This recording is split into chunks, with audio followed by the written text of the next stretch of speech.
Oh, yeah, that is. This is Between Hook Sets. I'm Jason Walter from In Through the Outdoors with my partner in slime, Kurt Underhill from the Fishing Crew. What is going on, dude? Well, I just about made a mistake and showed off the guns, but better keep them down. This is it's a family show. I can't go too crazy. What do you got? A little you got a little smudge on your camera there? What do you got going on there? I was trying to you're in charge of everything tonight because I don't have comments, I don't have nothing. Oh, yeah, okay, you got nothing. We can hardly hear you too. It's kind of like you're off in the background. Is this better? I'm on my iPhone. That's better. Yep. Yeah, get it a little closer. Get it a little closer to you. I cannot get my laptop to power up all of a sudden. Oh, well. So what? I guess what are you going to do about that? I don't know. I don't know. Everything works fine this weekend, but you know how it is. We roll with it, and I guess I'll be working on it tonight. Yep. It's just kind of the way things go. I'll let everybody know that the boys are out fishing. And the Browns are out fishing. I've got a date at 7:30 at the Whitlock Bay Supper Club for wings at 7:30. So this is going to be a short show tonight. But I promise we'll get right to it. Let's bring everybody in and get to this thing. Oh, and I was going to take that out so it wouldn't cover them up. And, and I didn't. Right. Cover Jeff up. It's better that way. Okay, hold on. Let me do this real quick because this is ridiculous. Did you guys happen to see, and I know you're bass guys, these are walleye guys, Zeke Gordon and Wayne Wilcox weighed 143 pounds of walleye. That's 10 walleye, over 14-pound average. It's absolutely freaking unbelievable. Wow. I just had to say that. We had them on last year for the same tournament, and they crushed the weight too. Yeah, but not 143 pounds. That's craziness right there. Oh, it's nuts. Yeah, just absolutely nuts. And so you guys won the South Dakota Bass Governor's Cup for the second time, right? What do you got? Okay, wait a minute. What's that? Jeff, what's that? What's this? Yeah, what do you got, dude? Is that it's you got Loctite or what? I figured it while I'm sitting in my boat with my son, and I'm down in the passenger seat here, and I'm putting some screws in the dash, and I kind of needed to put it on. Still haven't done that yet? Well, I mean, it's always maintenance time, right? We can do it whenever we get our hands on it. No, those came out like the first year we won the Gov Cup. So. God. That was 2 years ago. So you pulled a Kurt. Yeah, well, sometimes you're waiting till the very last minute. No, I had a lot. Sorry, Kurt. They're done. I had to tease Kurt. I'm like, you know what? What the heck? If you're gonna go for it. Now he's gone. Let's everybody put a thumb in front of their camera and let's be on. So anyway, the Governor's Bass Cup, it was later this year, right? Because you guys were right at the very end of May, 1st of June, which I think puts it a week or two later than normal. Did that help? No. First year we ran early, and second year we ran the second 2 years we ran the same time frame. Okay. All right. So it really wasn't a whole lot different, although you were finding bass on beds though, right? They were spawning still? Oh yeah. No? Yeah, okay. They weren't quite yet. They were getting ready to, okay. Yep. They were close. Okay. Pretty much the same. So I've tried to explain that, the best I can. So Shane, explain to me when we talk about, for us dumb walleye guys, about bass going to beds and all that stuff.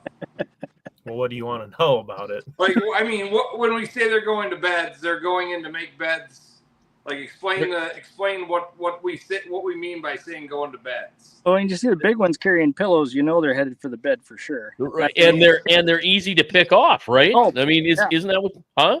No doubt, you snag right into that pillowcase, unless it's a down one, then they don't hook up very well. So right, they're pissed off and they are reacting, and it's game on, right? Well, let an answer. I was being goofy. That's all. No, it's fine. Well, when Mother Nature says it's time to go, it's time to go. The males will usually go up there right away. They'll actually make a bed and wait for the females to show up, and then they'll do their thing. They'll dump their eggs, and the male will stay guard the nest for a little while till it's time to get out of there. Then he'll skedaddle. This year was kind of goofy in that there was a lot of males on the bank early. Like, Really? yeah. So there was a lot, and I don't. Bill will tell you too. He was on something. I mean, it would have.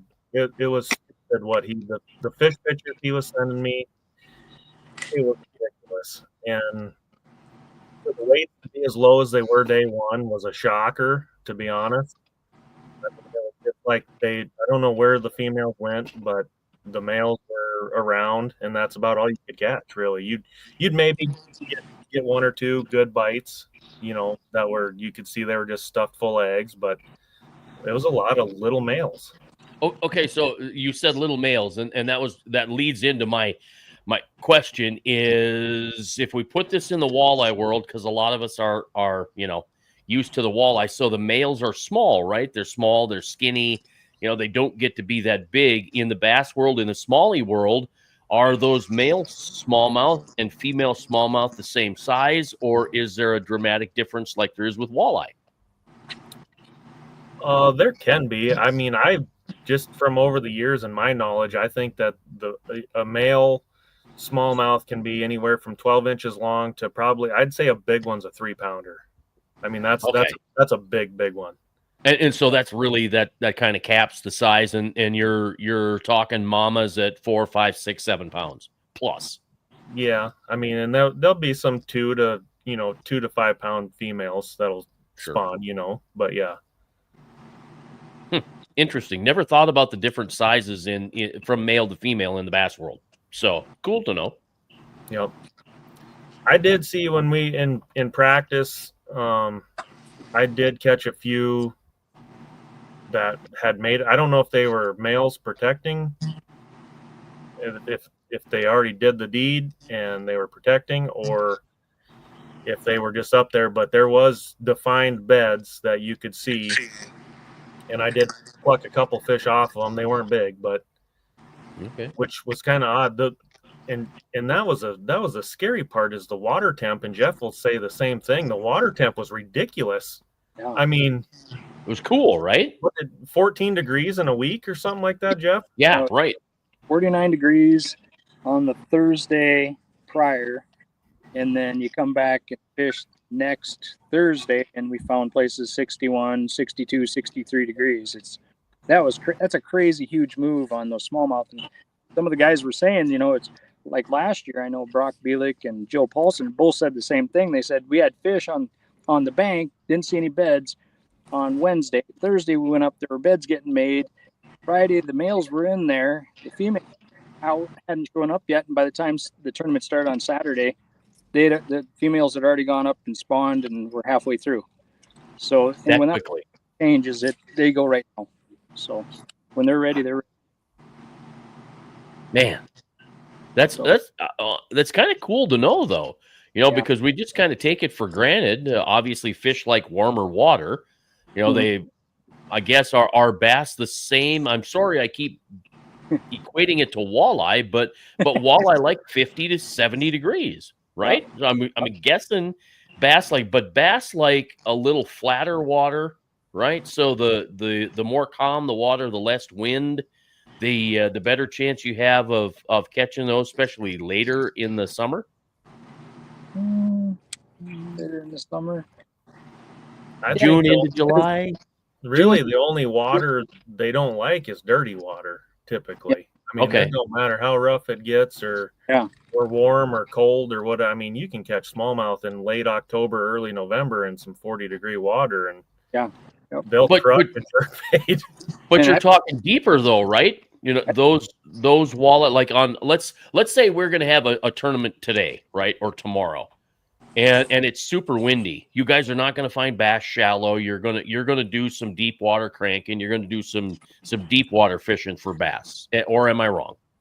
You're pretty close to the spawn, so you probably have some of the leftovers from the spawn still going. You're not that far away from the spawn. Plus, there's going to be those that have spawned early, and they'll be up feeding heavy, and they could be shallow.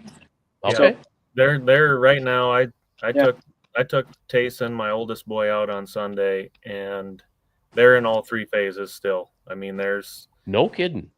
there's post spawn. There's still a few up shallow spawning, and there's a group in the transition period. And I guess I shouldn't say it was still pre-spawn. It could have been one that had spawned out and already fed up and got a fat belly back in it. But I did catch a few that were just stuffed. So Really? I really didn't. I couldn't tell if they spawned out or not. So That's interesting. yeah, You can tell when a female spawned you out. want to know what the real interesting part is Jeff, when we were there, what's that been, 3 weeks now? Yep. The water temp was 61, 62, 63, like he said. Yep. Sunday it was 61 degrees. Oh yeah, it's probably turned over. We went in a different direction and convection cold. I don't know. It changes all. You got to kind of keep on where you're at. Yeah, and what, 95 to 100 degrees tomorrow? Mhm. You know, not I would guess it's certainly going to change the water temperature, you know, right? Especially in the bays and stuff. But Yep. It will. So Jeff, you were talking about female spawning. You know, I think you were going to tell us about how females, how you could tell they've spawned. Oh, Shane knows. Well, you look at them and they got the saggy fat. You know, they look like they got a 4-pound frame, and you go to weigh it, and it's like 3 pounds even. And you can tell when a female drops. They'll drop sometimes a pound away. Imagine if you could lose 25% of your body mass. Oh yeah, think about that. All in eggs, all in caviar. Think about that. That's insane. So just think how their body transitions, and they just get into that sulking mode, and you might see them, they're not going to bite, and then 2 days later they can't get enough to eat. So wow. It depends on which school you pull up on, where they're at, and when they're going to go up on the rock or when they're going to go up and spawn. It's always interesting to find that out. But like Shane said, if he did indeed find some females that had already fattened up, they could have spawned the last moon. They spawned in May. So I know that I've seen them go in May. I've seen them go in June, and I've even seen some stragglers on beds in July. Wow. Really? Garbage, but I don't know, when I see a male and a female up on a bed wiggling around in a nice clean area in the rock, kind of tells me that something's going on there. So right, and it's right up where Shane and I have been fishing for a few years now, and it's just a mile off that. So it's kind of strange how you can find them that way. I don't know. John Lott will probably call me and tell me, Jeff, what are you talking about? So how, you guys, how far are we away from the topwater bite? Are we still some warm weather away? We're there. We're there. Yeah. It's happening now. Yeah. Okay. Oh yeah. Yep. Yeah, actually, Tayson's biggest fish Sunday come on a popar, and it was just shy of 5 pounds. So Really? That's a big. Yeah, and if he runs into you, he'll tell you all about it. So he's No kidding. If there's any of those guys out there looking for a good partner, and if Shane ever deserts me, I'm gonna ask Taylor. He's a good stick. Heartbeat. That kid does nothing gets by. Now we're on that. Let's talk. I mean, don't want to steal his thunder because we want to get him on before he goes. But he's heading to a national. Yep. What's he heading to? He's going. So last year he qualified for the junior Bassmaster national tournament. That one was in Chickamauga Lake, Dayton, Tennessee. Very fortunate. I mean, it's tough fishing down there. It's a lot different than fishing up here. We're spoiled. I'm just gonna say it, we're spoiled. Like the other day we went out, I wouldn't even. We caught north of 120 bass in like 3 hours. I mean, it was stupid. You go down there. His first tournament day, he got 3 bites. They were the right ones. He was sitting in third after the first day. I think he ended up 6th. He was 1 fish short of his limit on the final day, and he was 2 pounds from winning the whole thing. It was like 2 pounds 1 ounce from winning the whole thing. He was one fish shy. So that was the juniors. This year he moved up a division. He's in the high school. So they had the state youth tournament here back May 19th, Lake Sharp.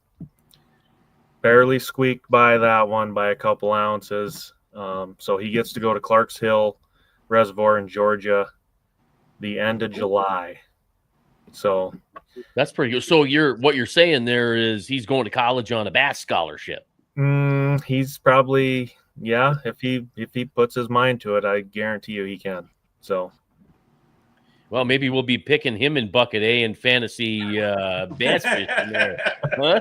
Wouldn't that be fun? No, we're gonna ban Shane from our fantasy bass if Tayson makes it, because he already kicks our butt. We can't have inside knowledge. Yeah, So we're gonna put the no communication rule on fantasy bass. I got this last one. I got lucky. So well, it's been so tough the last couple of years. I could average, 1,050 to 1,125 points a week, and I just can't get out of. I can't break 1,000 hardly. It's so tough right now. Yep. It's just stupid. You gotta learn who the video gamers are.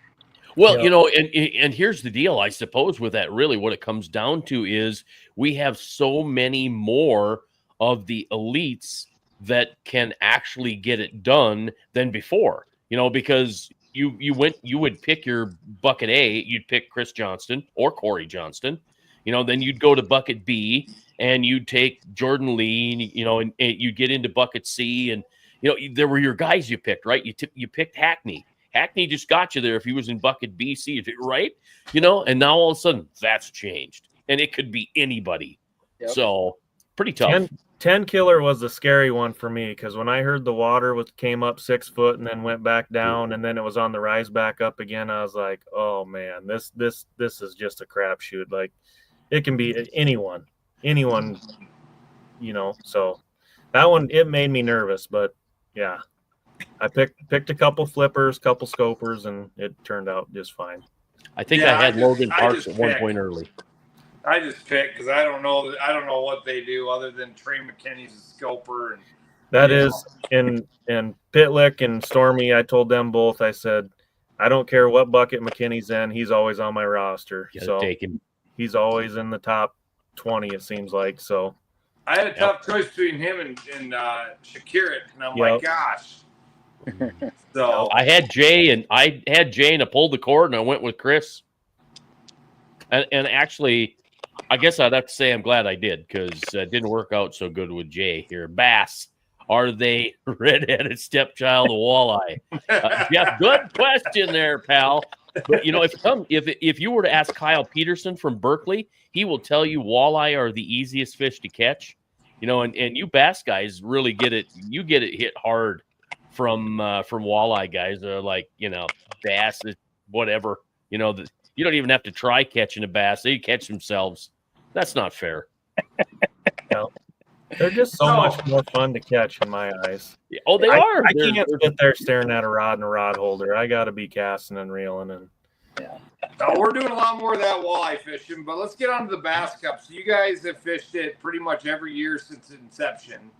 You're fortunate enough to take it out this year barely. Stormy and Brown were on Paulson were on your heels. I think you guys weighed 8.89. They weighed 0.69. So Stormy will tell you his last bite was a call for a pound.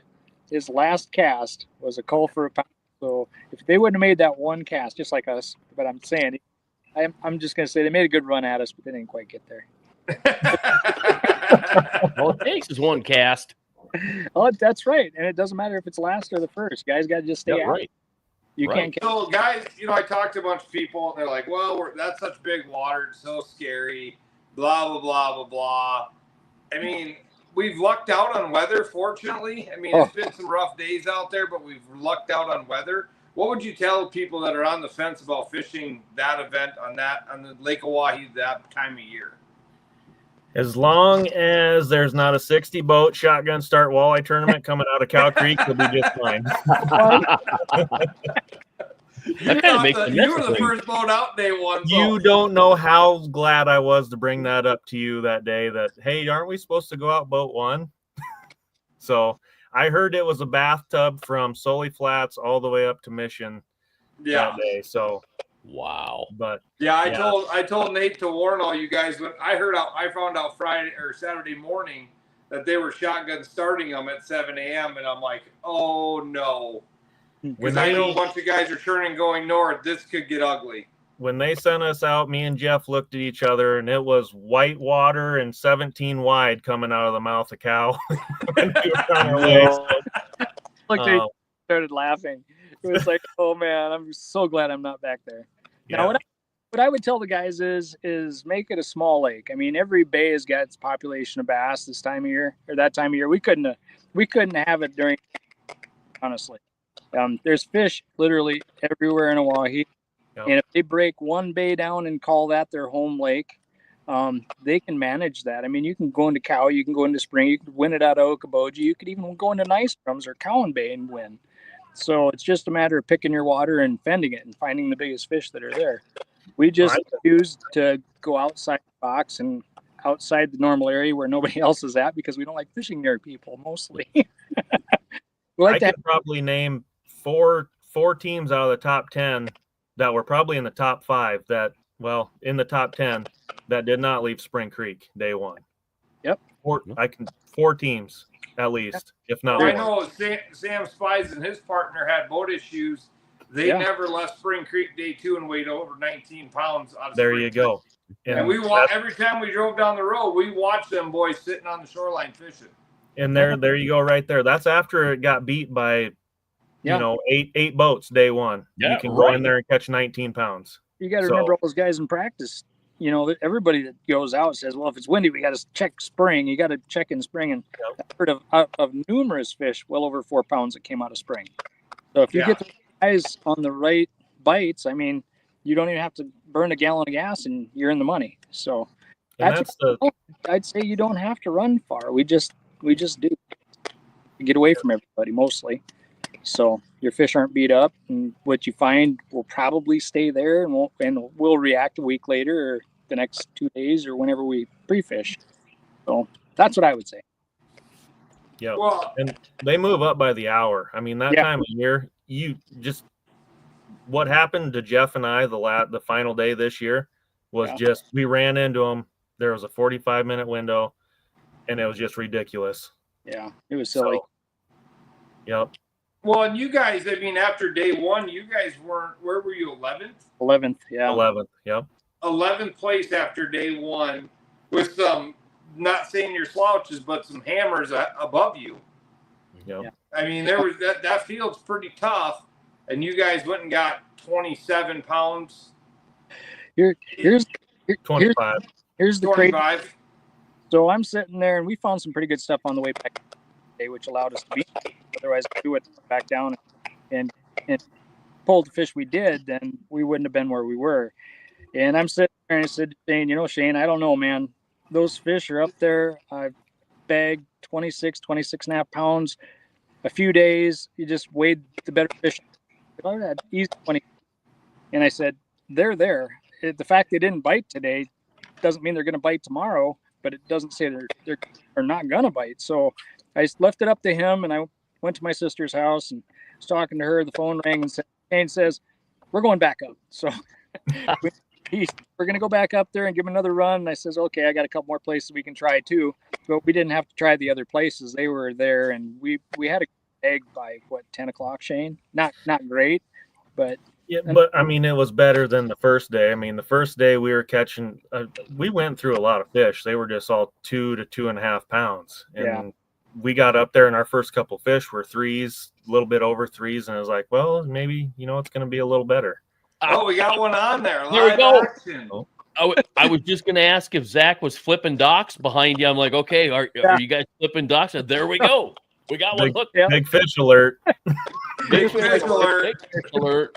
Probably the 5th one he's caught since I've been on, so I thought I'd just turn it around that way. So. Where are you at right now, Jeff? We're over on Cochrane.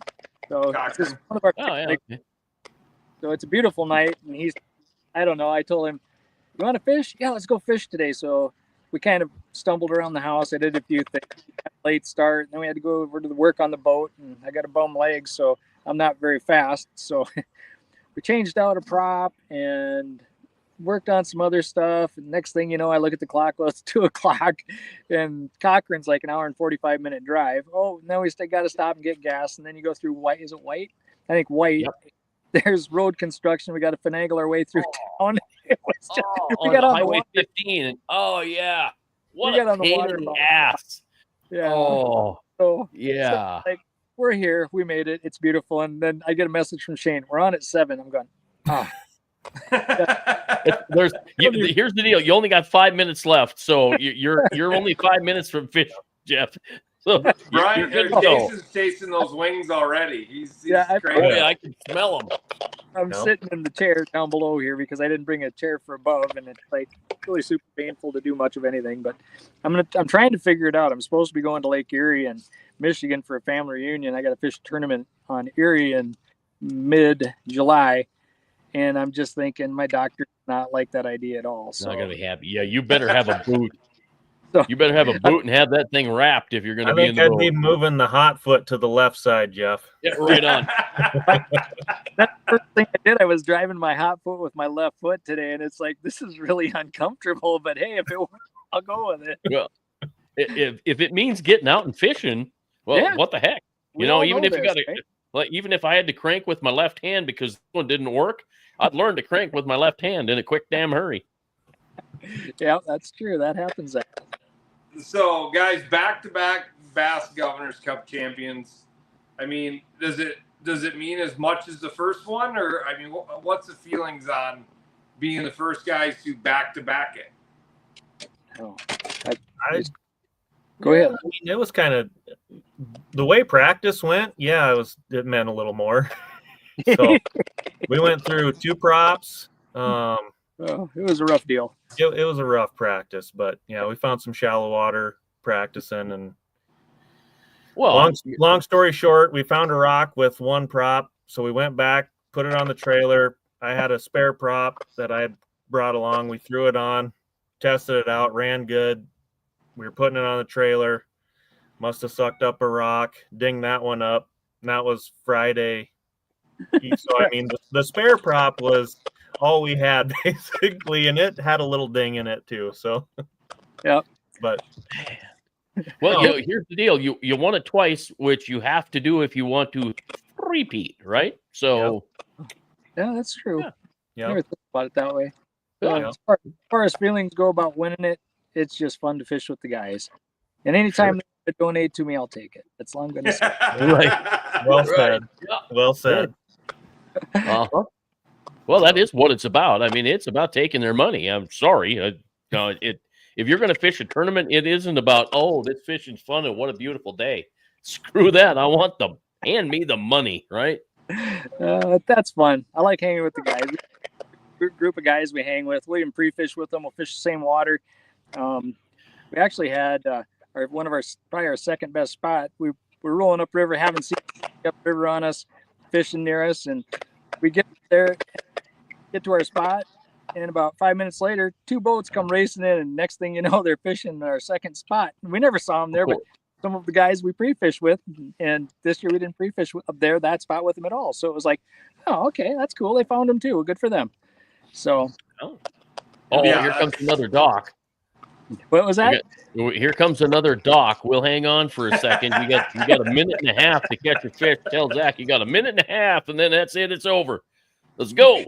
And we got the pooch on the boat. We got look at that. Man, that is like glass out there. Yeah, the guys call him Trilene. There's a long story behind it. Yeah.